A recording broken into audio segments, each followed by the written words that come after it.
Hey, it's Daylin with Redeeming Day. When something comes up like 4 times in 4 different days, then it's time to make a video about it. I've kind of learned to listen to God about that. Especially at this time of year. It's December. Happy December, everybody. But I know there are things where we can tend to have a Martha personality, right? Remember that story in the Word? Mary and Martha are Lazarus's two sisters, and Jesus goes to visit Lazarus, one of his really good friends.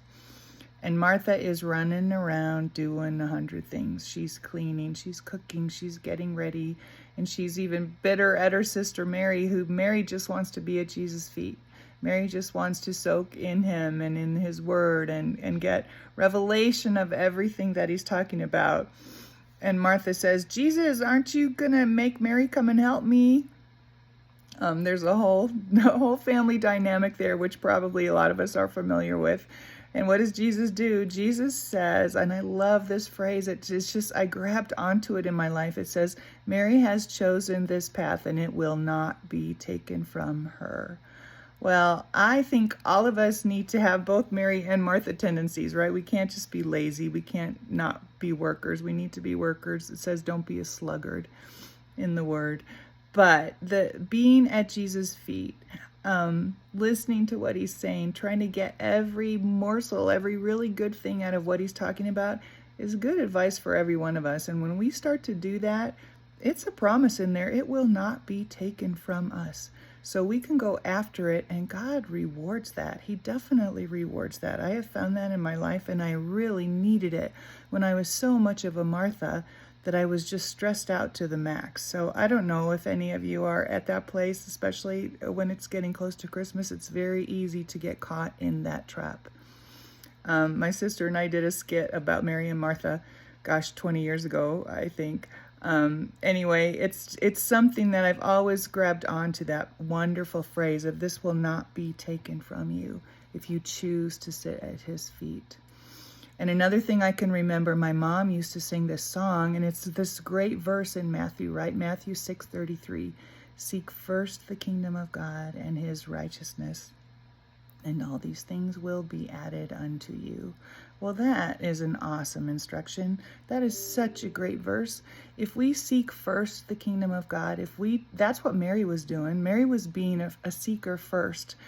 Before she was worrying about the dishes, before she was worrying about the laundry, she was seeking first the kingdom of God and his righteousness, which we know is our righteousness if we've received him, right? So bask in that. I mean, that's a really good thing. And that the second part of that verse, a lot of people don't really believe that, but you know what it says?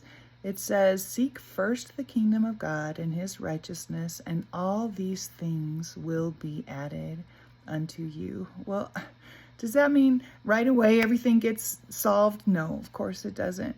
But what it does mean is that you start to, when you seek first, when you are putting those things as a priority, then you have a revelation and a peace that passes understanding that comes to you when you're seeking the kingdom, when you're learning about your righteousness, which he gave you when he died on the cross.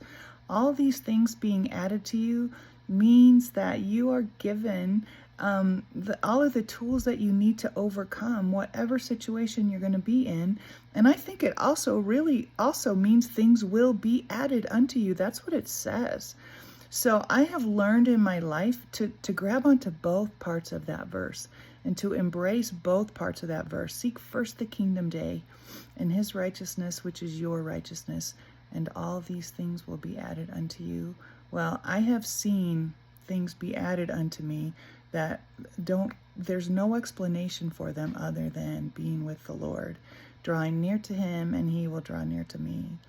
So I thought that Mary Martha story might be something for both of us, for all of us to recognize that we probably have both of those tendencies, but there's so much to be said for being at the feet of Jesus and listening to what he has to say, because then you're going to be able to get the laundry and all of those other things done a little bit easier because he makes room for it. He brings those things, he adds them to our lives.